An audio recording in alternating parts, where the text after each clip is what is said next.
Sa mga nag-request na gusto makita yung laman loob ng bagong bili natin na second hand lang naman na DBX na original. DBX na ito, 2231. Okay, yan 2231.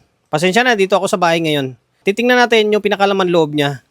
I-review or ipakita ko sa inyo yung pinakalaman loob niya. Kasi maraming nagsasabi na or mga nag-request na gusto nila makita yung pinakalaman loob nito. Okay? Ngayon, pakita ko sa inyo. 110 ito 110 na original. Okay. Ngayon, pasensya na kayo, dito tayo sa may loob ng bahay kaya yung ambience natin is iba. Hindi ko to dinadala muna sa may sa may shop para maalagaan. Okay, kita ba sa camera natin? Naka-steady yung camera natin, wala tayong cameraman.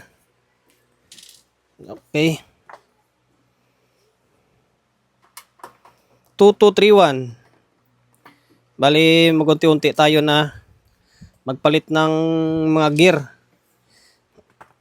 Gear ba? Tama ba? Gear kasi tawag ko eh. Yung yung mga processor ni Solid G audio file. Okay. May mini sound din tayo. Akala nyo lang wala. Nung nakikita nyo, di ba, yung sa video natin na ginagamit natin pang testing, yun yung gamit natin. Naka 4x4 setup tayo. Okay. Ayun. Alam ko kasama to dito sa gitna eh. Pasensya na. Sabi ko nga sa inyo, naka-steady yung camera natin.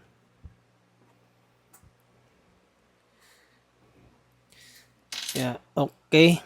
Ay, bago ako dito sa bahay. Ayan. Alas na. Ngayon, ito na. Moment of truth. Yan. Tapos, siyempre, pakita ko sa inyo ng nakatutok na. Okay. Ito na yung laman loob niya. Solid na solid, di ba? Makikita nyo. Solid na solid. Hindi siya liquid. Ito yung transformer niya. EI core, tapos naka-shield lang.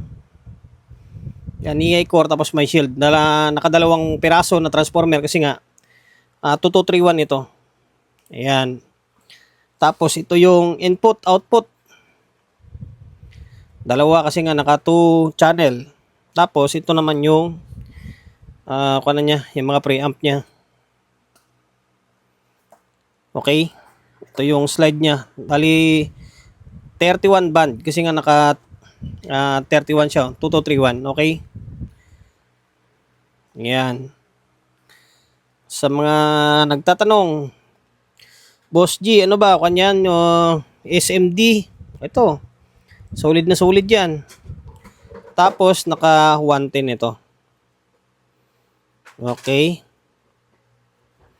Yung isang board na sa ilalim, siyempre. Tapos, ito pala yung back panel niya. Okay. Yan yung back panel niya. Yan, DBX. Yung DBX pala guys, gawa rin ng Harman to. Gawa rin ng Harman Kardon. Isa lang sila ng GBL, yan, TCL. Yan, mga Harman yan. Okay, yan sa nag-request sa atin.